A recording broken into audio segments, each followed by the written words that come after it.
Have you ever had that feeling, that sense of friction in your life, like you're just stuck? Well, today we're going to dig into a really counterintuitive idea. What if all that discomfort isn't a sign you're failing, but actually a massive signal that you are on the absolute right track? Think about it. We're all taught that comfort means success, and discomfort is this big, flashing red flag telling us to turn back. But the material we're looking at today suggests that real growth, the kind that leads to those life-changing breakthroughs, is actually supposed to feel a little weird, a little unsettling. It's basically a sign that a major upgrade is in progress. And here's the key.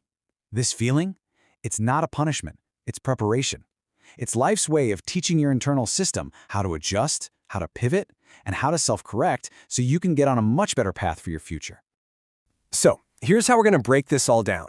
First, we'll unpack this discomfort paradox. Then, we'll walk through the 8 key signs, which are grouped into 3 distinct stages of growth. It all starts with an inner shift, then it builds into an urge to act, and finally, it locks in as a new mindset. And we'll wrap it all up with a really cool metaphor to help you put it all into practice. Okay, so let's start with this big idea, the discomfort paradox. That friction you're feeling, that's the tension between the person you've been and the person you're becoming. And that tension, that feeling of being stuck, that's the very first sign that you're actually starting to move forward.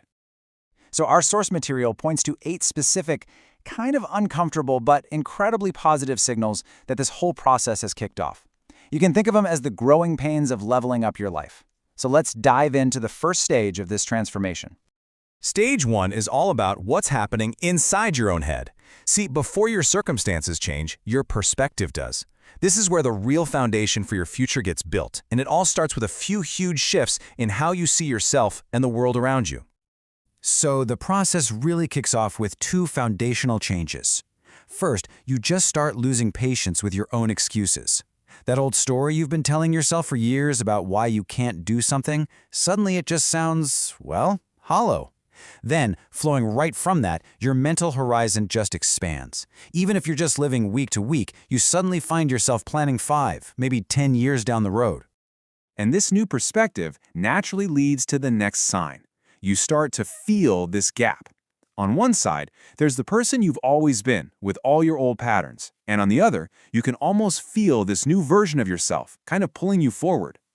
Recognizing that gap isn't a sign of failure. It's the beginning of some seriously profound self-awareness. Now, seeing that gap is what fuels the most important shift in this first stage. For years, you might have wanted change, right? Which is really just a passive wish. But now, you feel a willingness to change. It's the pivot from just daydreaming to an active readiness to do the uncomfortable work that real growth requires. And trust me, that shift, well, it's everything. Okay, so now we're moving into stage 2. All those internal shifts we just talked about, they start to build up pressure. It's not enough anymore to just think differently. You feel this growing, undeniable need to actually act differently. And that pressure, it shows up as a few really powerful urges. You start to feel a stronger pull toward discipline. You become way less interested in talking about your potential and way more focused on actually using it. And you feel this new, sharp pressure to use your time well. Wasting a day starts to feel just deeply dissatisfying. So what's really going on here?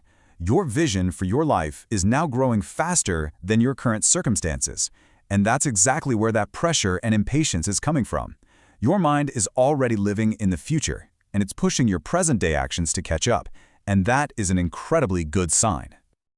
All right, this brings us to the final and maybe the most profound stage. This is where those internal shifts and the external urges all merge into a new integrated way of being. This is where the transformation really sticks.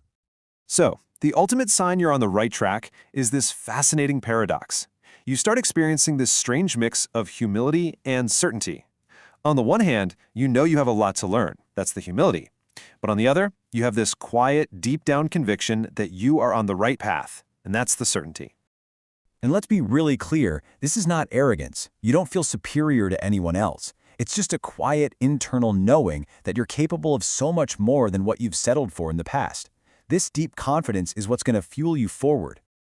So to tie all of this together, our source material gives us this brilliant metaphor. Think about this whole process not as you correcting some personal failure, but as you finally implementing a necessary system update for your life. And this right here is the core takeaway. The old patterns, the excuses, the limitations of your past self, that's not really who you are. They're just a bug in your programming. The discomfort you're feeling is your system's alert that it's time to find that bug, fix it, and, well, it's time to debug. So the final question isn't whether or not you're on the right track, because if you felt any of these things, you are. The real question is, as you look at your own operating system, your own habits and thoughts, what bug are you going to fix first?